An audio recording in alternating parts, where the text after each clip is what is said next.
अस्सलाम वालेकुम नाजरीन, मैं हूँ इस वक्त ये तकरीबन 7-8 बजने वाले हैं।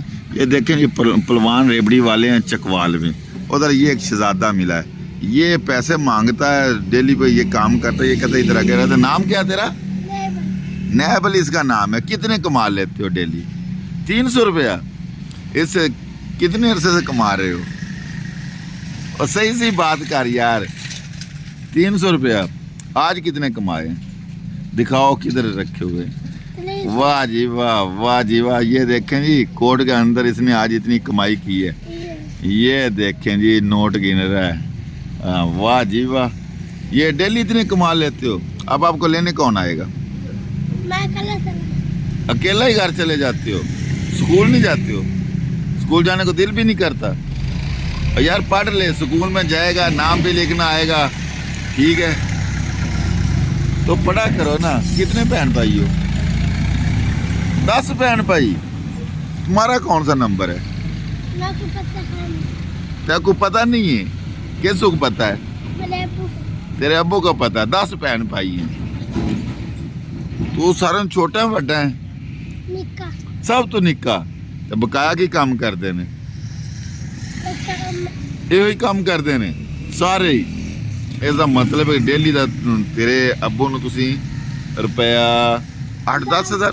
ਓਏ ਇੱਧਰ ਤੇ ਆ ਯਾਰ, ਇੱਧਰ ਪੈਸੇ ਦੇਵਾਂਗਾ। ਇੱਧਰ ਆ, ਨੱਸੀ ਤਾਂ ਨਹੀਂ ਹੁੰਦਾ, ਠੀਕ ਹੈ? ਤੋ ਇਸ ਪੱਕੇ ਅੱਡੇ ਤੇ ਖੜਾ ਹੋਣਾ ਹੈ। ਅੱਛਾ ਅੱਗੇ ਅੱਡਾ ਹੈ।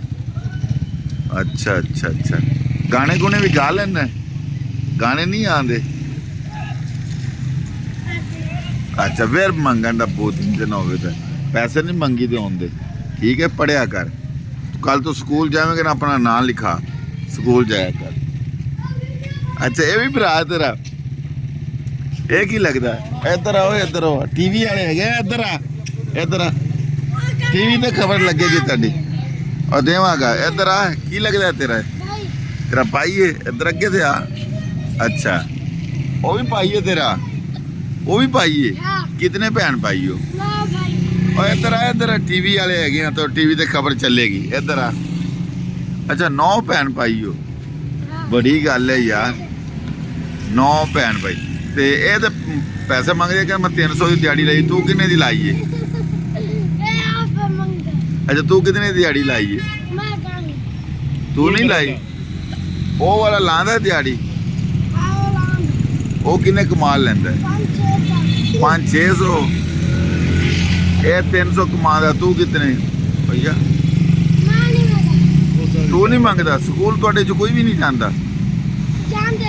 कौन कौन जाते हैं? अच्छा भाई, तुहाडा दिल नहीं करता जान वास्ते?